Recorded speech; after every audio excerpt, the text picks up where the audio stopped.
Sou Lara Nóbrega, sou nutricionista. Sejam bem-vindos. Hoje a gente vai falar sobre os pilares essenciais no processo de emagrecimento. É um prazer estar pelo 4º ano aqui no Festival Costume Saudável. Esse ano um pouquinho diferente, né, no formato online, mas não menos importante. Então, gente, para quem não me conhece, eu vou me apresentar de forma bem breve. Sou Lara Nóbrega, nutricionista clínica, tenho pós-graduação em nutrição clínica funcional e nutrição esportiva e tenho formação em modulação intestinal com o professor Murilo Pereira. E por que eu escolhi esse tema, né, emagrecimento? Porque grande parte das pessoas que me procuram no consultório, mulheres, buscam emagrecimento. Então, eu acho que é um tema super importante. E o emagrecimento, ele tem pilares, né? Ele não é tão simples de acontecer, não é simplesmente perder peso na balança. Para que o emagrecimento aconteça, a mobilização de gordura, a gente precisa se basear em alguns pilares. E quais são eles? Então, a gente precisa do exercício físico, do sono, de uma boa saúde intestinal, de uma alimentação ajustada. Precisamos respeitar os estímulos fisiológicos do nosso corpo e precisamos de organização e constância no processo. Então, a gente vai falar sobre cada ponto desse agora. Então, gente, o exercício físico. O nosso corpo, ele anseia por movimento, né? A gente precisa se movimentar. Mas com a modernidade, né, com as facilidades do dia a dia, cada dia que passa a gente está mais parado. Antes a gente precisava caçar, pescar, subir num pé de árvore para colher uma fruta. E hoje não, a gente simplesmente vai no supermercado e tem tudo disponível ali. A gente não tem trabalho de fazer nada. E com a pandemia eu acho que isso ficou mais acentuado. Por quê? Porque a gente faz a compra por um aplicativo, né? A gente nem sai de casa, a gente mal se mexe. Então, se a gente não ficar atento à questão do movimento, a gente fica cada dia que passa mais sedentário. E aí, o que é que eu digo para a maioria dos meus pacientes, né, para todas as pessoas? A gente precisa tentar se movimentar pelo menos 4 vezes por semana, durante 30 minutinhos, né? De alguma forma. Lara, por que 4 vezes por semana? Porque pensando em 4 vezes, a gente passaria mais dias em movimento do que parado, certo? E aí, para o emagrecimento, o exercício ideal seria aquele exercício que seja feito de forma intensa. É aquele exercício que te tira do conforto, né? Então, em emagrecimento, a gente precisa do exercício, mas um exercício intenso. Quando eu falo do exercício para o emagrecimento, gente, a importância dele não é só pelo gasto calórico que ele vai promover e assim acelerar o processo de emagrecimento. Ele envolve a questão do bem-estar, né? De você ganhar massa magra, de se sentir em movimento, com vitalidade. E o fato de você fazer exercício, eu acho que já te deixa até mais motivado para que você siga um planejamento alimentar. Então, o exercício ele não entra só pelo gasto calórico, mas sim pela questão do bem-estar e da motivação até para o paciente seguir aquele planejamento. Segundo ponto, sono. No consultório eu recebo muitas pessoas que ou dormem muito tarde, ou não têm um sono de qualidade, aquele sono super agitado, né? Ou não dormem horas suficientes. E é durante o sono, gente, que a gente regula boa parte dos hormônios que estão ligados ao processo de emagrecimento. Então, durante o sono, a gente regula GH, que está ligado ao ganho de massa muscular, insulina, que está ligado ao acúmulo de gordura, principalmente na região abdominal, leptina e grelina, que é o hormônio de fome e saciedade, e o cortisol, que é o hormônio do estresse. Então, se a gente não dorme bem, a gente não consegue regular esses hormônios, né? E a gente também já acorda mais cansado, mais estressado.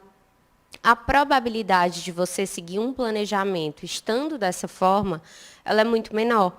E a probabilidade de você buscar prazer, conforto, recompensa pelo cansaço em uma comida gostosa, quando você não dorme bem, né, ela é muito maior. Então, é preciso a gente ficar atento à questão da qualidade do nosso sono, tá? E muitos pacientes falam assim, Lara, mas eu não consigo dormir cedo. Mas o que é que acontece, gente? É muito difícil a gente querer dormir cedo se a gente não fizer a higiene do sono. Então, quando chegar perto do horário de dormir, né, que não deveria passar de 11 horas da noite, tentem fazer a higiene do sono, baixar as luzes da casa, tomar um banho relaxante, deixar o celular de lado. As pessoas não desligam no momento de dormir. Levam o celular para a cama, ficam ali vendo as notícias, né, rolando o feed do Instagram, de alguma rede social, e vão dormir com aquele bombardeio de informações. Então, a probabilidade dessa pessoa ter um sono de qualidade é muito baixa. Tá? Então, fazer a higiene do sono. Um ponto bem legal também seria usar os óleos essenciais, né, para tentar promover aí um sono de qualidade, certo? Terceiro ponto, intestino. Intestino, gente, é o nosso segundo cérebro. Nele, a gente tem trilhões de micro-organismos e esses micro-organismos formam a nossa microbiota intestinal. Essa microbiota ela é composta por quê? Bactérias boas, bactérias ruins, fungos e bactérias que se alimentam do que a gente come, que nós chamamos de bactérias comensais, tá? Só que essa microbiota, ela precisa estar em equilíbrio, porque ela estando em equilíbrio, vai fazer com que a gente consiga manter diversas reações do nosso organismo acontecendo com plenitude. Então, por exemplo, a produção de vitaminas do complexo B, vitamina K, ácido fólico e biotina depende de uma microbiota equilibrada. O processo de detoxificação do corpo depende dessa microbiota. Produção de serotonina, 90% é a nível intestinal, também depende dessa microbiota. Produção de enzimas digestivas e uma série de reações que também estão ligadas ao emagrecimento, né, e à promoção do nosso bem-estar. Então, a gente precisa manter essa microbiota equilibrada. Lara, como é que eu sei se minha microbiota está equilibrada ou não? Observando seu hábito intestinal. Qual é a frequência que você evacua? Como é que estão as características das tuas fezes? Né? Qual o formato delas? Qual é a cor delas? Você tem uma sensação de que saiu tudo, de evacuação completa? É um intestino que é muito constipado? É um intestino que tem uma tendência a ser mais diarreico? É um intestino que está em equilíbrio? E se esse intestino estiver em equilíbrio, gente, o processo de emagrecimento, assim, já é meio caminho andado, né? Se ele não tiver, por exemplo, com um quadro de constipação intestinal, o que é que acontece? Você vai reter bolo fecal. Aquele bolo fecal, ele acumula água, acumula toxinas, então você já tem uma sensação de inchaço. Essas toxinas alimentam as bactérias ruins do seu intestino e desequilibra toda a tua microbiota. Então, o que é que acontece? Quando você tem um quadro de constipação e tem como consequência esse desequilíbrio da microbiota, você não consegue produzir 90% da sua serotonina, que é justamente o neurotransmissor relacionado à sensação de prazer e à sensação de bem-estar. Então, você vai buscar, muito provavelmente, essa sensação boa de prazer e bem-estar onde? No doce, no carboidrato simples, né? Em alimentos que te promovam essa sensação. Então, equilibrar esse intestino é muito importante e ter uma alimentação anti-inflamatória que não alimente as bactérias ruins do seu intestino também é muito importante. E qual seria essa alimentação? Uma alimentação baseada em comidas de verdade. Gente, 90% do processo do emagrecimento depende de uma alimentação ajustada. Não é porque eu sou nutricionista, mas realmente é muito importante. Imaginem que vocês fazem, em média, 4 refeições por dia, tá? São 28 refeições por semana. Em um mês, são 196 refeições. Imaginem, então, o impacto que isso tem no processo de emagrecimento. E em emagrecimento, a gente precisa ter o quê? A gente precisa ter déficit calórico, tá? É uma conta matemática, a gente vai precisar gastar mais do que a gente está consumindo. E a gente também precisa ter uma baixa sinalização de insulina. Lara, como assim? A insulina, gente, ela é um hormônio anabólico, tá? E se for muito estimulado através do consumo de carboidratos, açúcares, farinhas, ela vai promover o acúmulo de gordura. E é o que eu falei para vocês, principalmente o acúmulo de gordura na região abdominal, que é a gordura mais perigosa. E aí, a gente precisa estar com essa alimentação ajustada. Mas não são todas as pessoas que conseguem ter um acompanhamento nutricional, que conseguem ter um plano alimentar. Então, uma dica, né? Tenha uma alimentação baseada em comida de verdade. O fato de vocês fazerem isso, gente, já é meio caminho andado, porque vocês não vão basear a alimentação de vocês em farinha, né? Vocês vão basear em vegetais, em animais, né? Peixe, frango, carne, ovos, oleaginosas. Vocês vão basear em tubérculos, raízes. E isso já torna a alimentação com uma carga glicêmica mais baixa, né? E isso, por si só, já vai promover o emagrecimento. Então, tentem basear a alimentação de vocês em comida de verdade. Comida de verdade é aquela que não tem rótulo, é aquela que não tem lista de ingredientes. Mas eu sei que não tem como a gente seguir uma alimentação 100% baseada em comida de verdade. Então, quando vocês forem escolher algum produto alimentício, fiquem de olho na questão do rótulo, na questão da lista de ingredientes. Como esse produto alimentício ele é composto, tá? Evitem aqueles que têm nomes muito complicados de pronunciar, que são ricos em aditivos, conservantes, corantes, adoçantes. E, na maior parte do tempo, tentem basear a alimentação de vocês em comida, tá certo? Outro ponto. Estímulos fisiológicos. E a gente vai falar de fome e saciedade.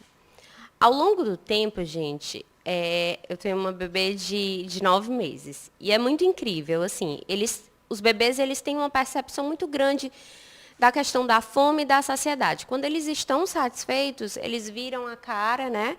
E eles não comem além da saciedade deles. Quando eles estão com fome, eles querem comer, eles não comem por comer. E ao longo do tempo, a gente meio que foi desaprendendo a escutar esses estímulos fisiológicos e a gente foi começando a comer baseado em horários. Então, é aquela questão que eu acredito que muitos de vocês já ouviram falar. Ai, Lara, para emagrecer eu preciso estar comendo de 3 em 3 horas. E não é bem assim. Em emagrecimento, a gente precisa escutar a fome e a gente precisa escutar o estímulo de saciedade. A fome ela é um estímulo fisiológico como qualquer outro. E aí eu escrevi até aqui para vocês. Você faz xixi com hora marcada? Você espirra, boceja, evacua com hora marcada? Acredito que não. E por que com a fome a gente tem que fazer com hora marcada, se ela também é um estímulo fisiológico?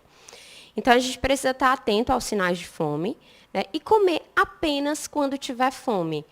Não existe dica mais preciosa que essa, porque isso já faz com que a gente coma muito menos, né, coma muitas vezes a menos do que realmente a gente comeria se a gente fizer isso.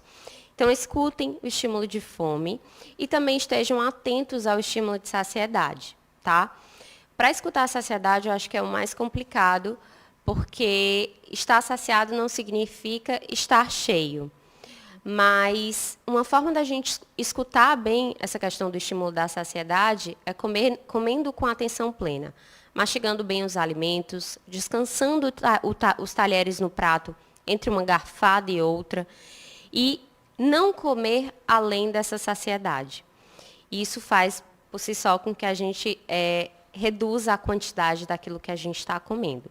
Em emagrecimento, a gente precisa estar atento à qualidade da alimentação, mas à quantidade também. Ela é muito importante.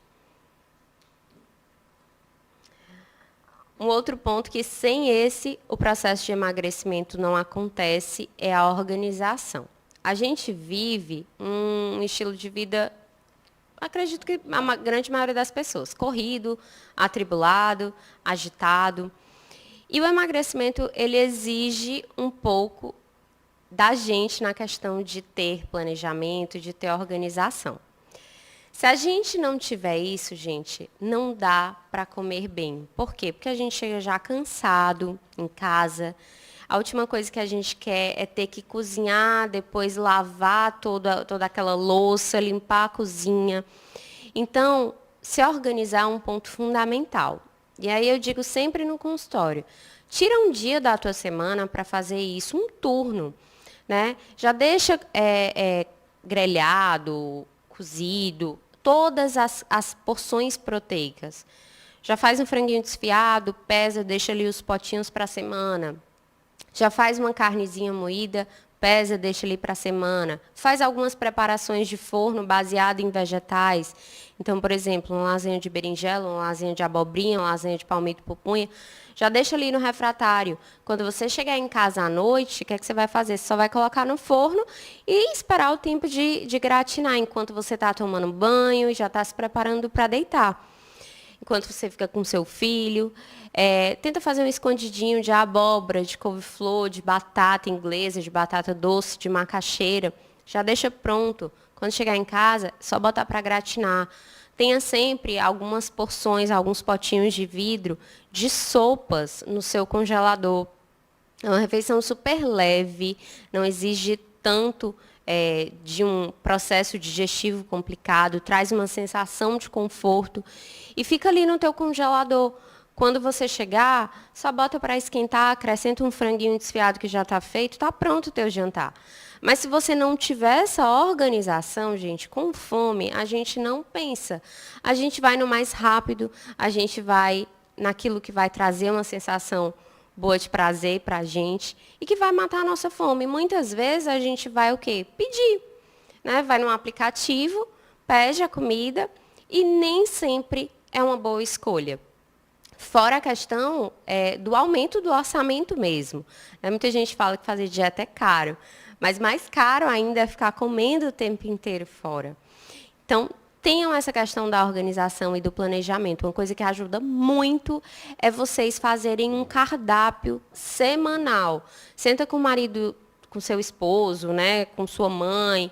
Vamos elaborar o cardápio daqui de casa. Então, segunda-feira vai ser espaguete e abobrinha com carne moída. Terça-feira é o dia da sopa. Quarta-feira é o dia da pizzazinha de frigideira. Organiza isso, porque quando chega no momento da refeição, você não tem que pensar ainda no que você vai fazer. Então, a organização é um ponto fundamental no processo de emagrecimento. E, último ponto, constância. Gente, as pessoas querem resultados rápidos, mas elas não lembram que para ganhar 10 quilos, isso levou um tempo. Então, não vai ser em 10 dias que ela vai conseguir perder tudo.